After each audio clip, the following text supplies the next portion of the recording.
Hello there, everyone. It is Justin, your Eagle Skipper, here with episode 20 of Journey to the Top, here with Darlington FC. Since you were last with me, quite a number of games have been played. You were last here when we won 3-0 against Yeovil, and then I took a little break, turned off the game, opened it back up, and had the obligatory run of patchy form to start up this opening of the game. And we drew 1-1 against Fylde, won 3-1 against Hedensford, drew 1-1 against Chester, but then we picked it back up and won 3-0, 3-2, 3-1, and 2-1 in the National League North, with including that 3-1 victory over Woking in the quarterfinal of the FA Trophy. And since we beat Woking in the quarterfinal, we are now going to be facing Boston in the semifinal of the FA Trophy, so that's going to be tomorrow's episode. But for today, we are facing against Southport. And when you were last with me at this point, February 5th, Southport was top of the league. But with our current run of form, we have overtaken everybody and have a 2-point gap at the top of the league. Luke Charman is still the top goal scorer for the league. Not sure why we don't have anybody in the top average rating, but can't complain too much. One thing that we did run into, if we look at our medical center at injury history, we got a little bit of the injury bug since you were last here. Charlie Savage, Jordan Keane both got injured. Both midfielders went and got a new guy in on loan, Steve Lynch. He's a regen, starting with Yorktown.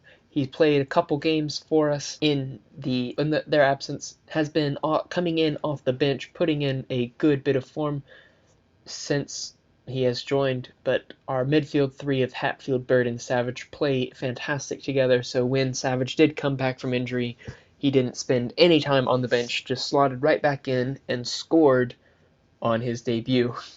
So good stuff from Savage. And if we look at the team we're going to be putting out to face Southport, it's one that you're really familiar with. We've got Allen in goal, back four of Gilbert, Broughton, Kwanzaa, and Hughes. Savage, Bird, and Hatfield, our midfield trio. Carvalho, Connolly, and Charman, our attacking trio. That's really all we've got to say about that, but one more bit of news. We did end up bringing in Ian Lawler. He played a couple games, wasn't able to provide any shutout in those 2 games, so we have dropped him because Allen is on the better form, but Lawler will feature a little bit here and there just to keep him happy. But this is going to be the team that we're going to be sticking with for today's match against Southport at the top of the league. This is really great stuff. I'm starting to identify some players that we should be bringing in over the off season, and so that we can improve when we inevitably go up, because I am basically planning for us to go up, even though it's not, accidentally paused it there, even though it's not guaranteed. Don't like to count my chickens before they've hatched, but I really don't see any way that we don't win the league, especially after Southport, who is second on the table, is gifting us goals. Neville there gave us an assist to Lee Connolly. Lee Connolly has been on a tear recently. This is his 7th goal in the past 4 games. Excellent stuff from Lee Connolly.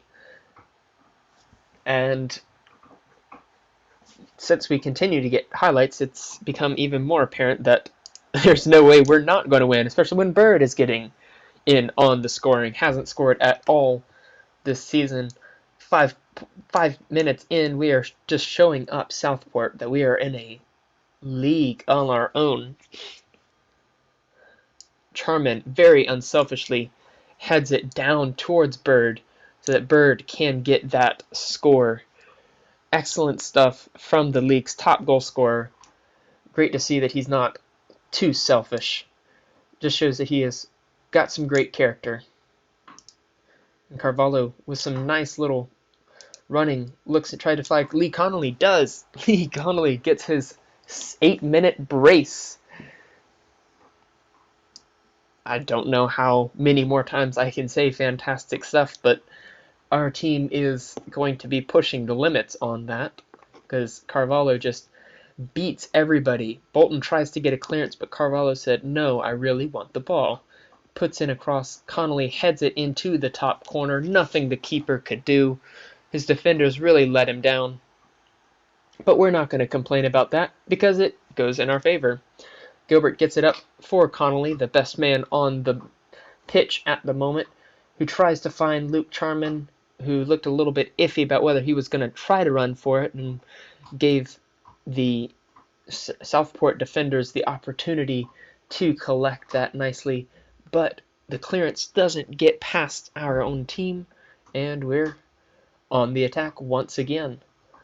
This is going to be a really long episode if this continues, as Luke Charman gets in on the action, scoring his 35th goal of the season.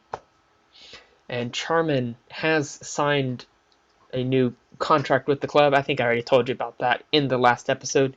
But I was also able to get Gilbert to agree to a contract, and Hughes, who's had some championship teams poking around seeing if he was available, he has agreed to a contract as well. Nice little effort from Charman. Going across the keeper, 4-0 in the 12th minute. We get another highlight, it seems. Fantastic stuff. If I can keep this team together, I don't think there's anybody in the next league above us who can keep us from at least making it into the playoffs. As Connolly fights to keep that back in, puts it in for Bird. Bird scores his second goal of the game and second goal of the season. 5-0 victory. This is going to be that game at the end of the season that this is the moment to remember. And I'm just happy that it's coming against the second best team in the league, and it's coming on one of our episodes. So great stuff. I'm gonna have to pause that halftime if we keep this scoring threat up, because my throat's already getting a little bit scratchy. 25 minutes gone. They've got to throw in. Come on, boys. Let's deal with this and turn it into a break. The post helps us out there after their striker beats everybody, gets a free header in the box, but wasn't able to direct it goalwards. So let's pick it up, and Allen just shows that he can collect it very nicely. His attributes aren't as good as Lawler, but he is showing that he deserves to be the starting keeper, because form matters more than star ratings. We have an XG of 2, a goal tally of 5, clinical finishing from our team, even though we have been on our analysts believe that we have been in the busy or aggressive but wasteful category or quadrant of the graph, but we're proving that we have it in us to not be that way, even if we are starting to get a little bit busier, and they are able to grab one on us in the last few minutes of this game. Got some tired legs in defense.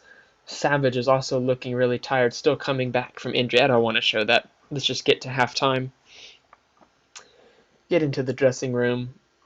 Outstretch our arms, telling them to keep it up. Ooh, that's not good. Our entire bench looks complacent. Everyone else is inspired and motivated at the moment, so we'll be fine for a little bit.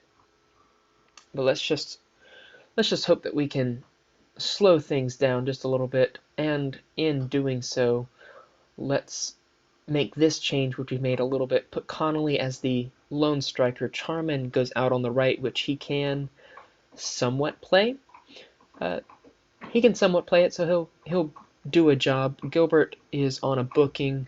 We'll give him 5 more minutes, and then we'll make a sneaky change that I've been doing recently that I can show.